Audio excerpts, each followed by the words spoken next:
Bottom of the ninth at Dodger Stadium, July 28, 1991. Dennis El Presidente Martinez of the visiting Montreal Expos makes Stan Javier whiff on his signature 12-6 breaking ball, bringing him just one out away from destiny with a perfect game.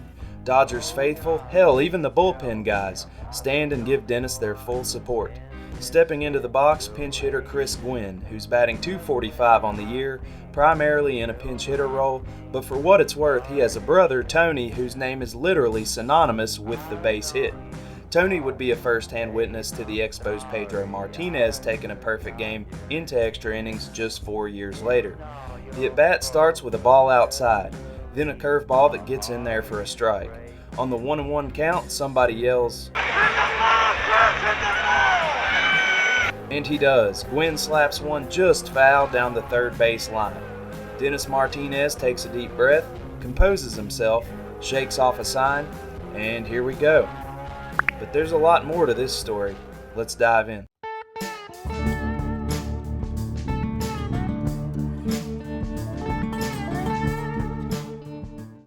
Dennis Jose Martinez Ortiz was born May 14, 1955.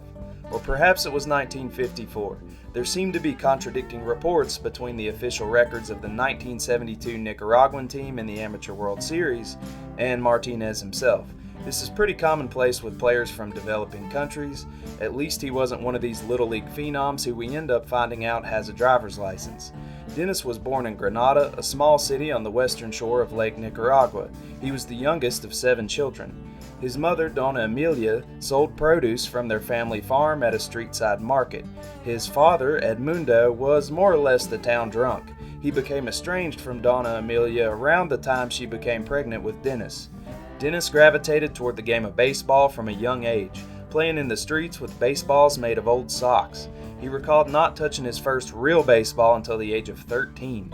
In 1971, at age 16-ish, Dennis played his first season of organized baseball. He led his team Prego Junior to the Juvenile Championship of Nicaragua. He would pitch a 1-0 shutout where he scored the team's only run with a solo home run. The next season, Dennis stepped up to the newly formed First Division of Nicaragua, which featured all the nation's best players. Isn't that insane? Upon throwing a bullpen to try out for his hometown team, the Granada Tiburones, the skinny 17-year-old made the team in addition to the Nicaraguan national team. Dennis Martinez's Granada team would have legendary showdowns with the León team that featured fellow star pitcher Tony Chevez. The two would go on to be the first and second player from the nation of Nicaragua to be signed to Major League Baseball. Both signed with the Baltimore Orioles simultaneously. Despite great numbers in the minors, Chevez would go on to only start 4 outings in the big leagues for the O's. His career would be derailed by a shoulder injury. Dennis turned in some great outings in the 1972 Friendship Tournament, held in Managua in the Dominican Republic, where he'd meet his hero Roberto Clemente, who managed the Puerto Rican team. Less than a month later, Managua would be ground zero of a devastating earthquake. Clemente's plane, loaded with supplies to help those in need, went down off the coast of Puerto Rico, killing all on board. Dennis Martinez would later be quoted as saying, "I had 2 idols, one as a pitcher, Juan Marichal, and the other, Clemente, as a human being. He got me to think about helping your neighbor, helping children, which was his goal, and mine now too." Despite still lying in ruin, Managua's National Stadium hosted the 1973 Amateur World Series that would see Nicaragua battle the United States in the gold medal game. Nicaragua were simply done in by the more talented American team, but American scouts took note. Dennis Martinez would sign with Baltimore for just $3,000 that offseason. At this time, he was enrolled as an engineering student. The decision to chase his baseball dreams in America did not please his mother. Dennis would quickly become a top prospect in the minors, coming up at the same time as then sensation Mark the Bird Fidrych. Both had a similar pitching style, but the Orioles believed that their guy, with all of his national team experience under his belt, might be just a hair better. As fate would have it, Dennis Martinez would pitch against the Tigers in his major league debut out of the bullpen in September of 1976, striking out the first 3 batters he faced and not surrendering any runs, eventually picking up the win in relief. Martinez would be held out of the starting rotation in 1977 due to the emergence of Mike Flanagan. Check out my video on him by following the link above. He got his spot in the rotation in 1978, a season that was a tale of two halves. He would struggle in the first half, entering the All-Star break with a 3.52 ERA. By the end of the season, it would deflate to a 2.30 he was proud of. The Orioles would win the pennant in 1979, and Martinez led the league in starts, complete games, and innings pitched.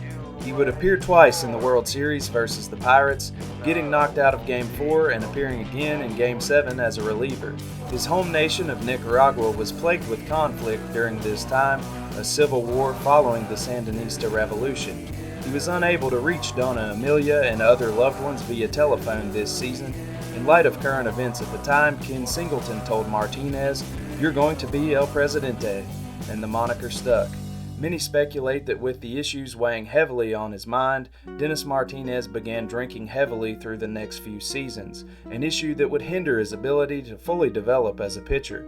Despite the Orioles' magical World Series run in '83, Martinez would see a major regression statistically and be held off the postseason roster. He was arrested for a DUI that December and would enter rehab at Baltimore Shepherd Pratt Hospital. The next few seasons, he had his ups and downs attempting to reinvent himself. He would be traded to the Montreal Expos in June of 1986. The National League was kind to his pitching style, he mastered his control, and refined his delivery, no longer tipping his pitches like he did in Baltimore. He would become the oldest player to make their first All-Star team in 1990, which was prelude to the stellar 1991 season we've arrived back at.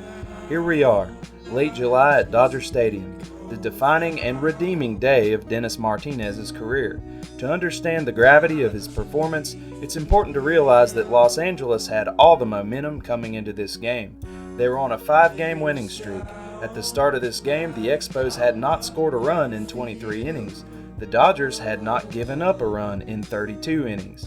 10 such innings would be accounted for 2 days prior in the first game of this series, where Expos starter Mark Gardner had a no-hitter going through 9 innings.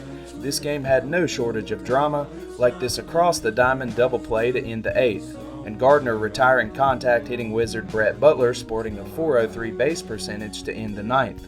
Lenny Harris would leg out an infield hit in the 10th on this tough luck play for Spike Owen.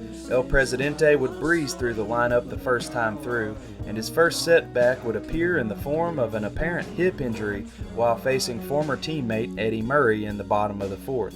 Dennis would be cleared to continue, and Murray would abruptly hit a line drive shot to future Hall of Famer Larry Walker, who would recover and flip it to Dennis for the out. Walker's play was crucial in this game as he was involved in 17 of the 27 outs. To start the 6th inning, catcher Ron Hassey singles up the middle to spoil opposing pitcher Mike Morgan's perfect game bid.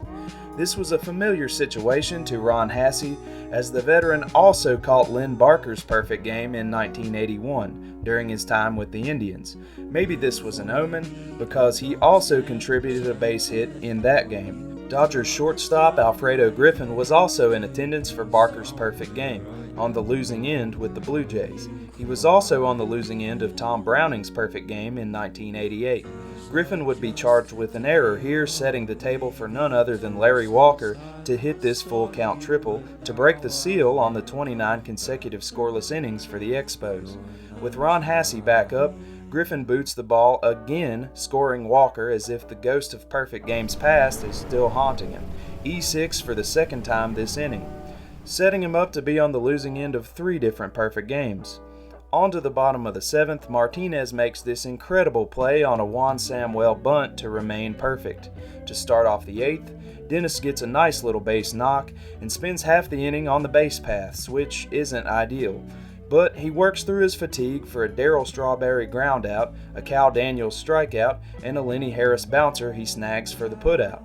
From here we know how most of the 9th inning goes, and the stadium is buzzing with excitement as a crafty veteran pitcher from the humblest of beginnings in Nicaragua carves up a couple more Dodgers. High above the field, Vin Scully reminisces about Sandy Koufax's perfect game all the way back in 1965. Let's give him the call on the final out. 47,224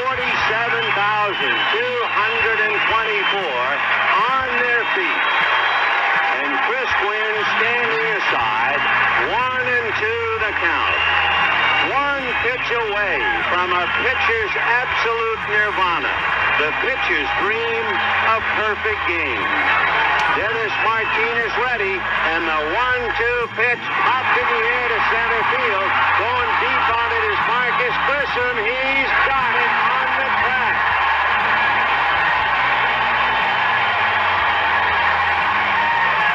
Dennis Martinez being mobbed by his teammates on this 28th of July, 1991, 3:22 p.m. in the afternoon. Dennis Martinez has reached the ultimate, a perfect game against the Los Angeles Dodgers. Nothing scratchy, nothing fluky. It was a masterpiece. Friday night, I'm thinking that we just might fly away to someplace they don't know who we are. Now I'm riding shotgun in your car. We drive through the city like explorers going 65. Glowing hair flying across your face. We left on Friday, now it's Saturday. Pressed jeans buttoned up, jeans iron slipping up. Red shoes walking slow, headphones blaring 3 stacks. Sunglasses flaring out, thick watch hanging low. Studded belt pulled top, 3 stacks on the radio. Friday night, I'm thinking that we just might run away to some place. We can be who we are. We can be who we are. I love you, Mom.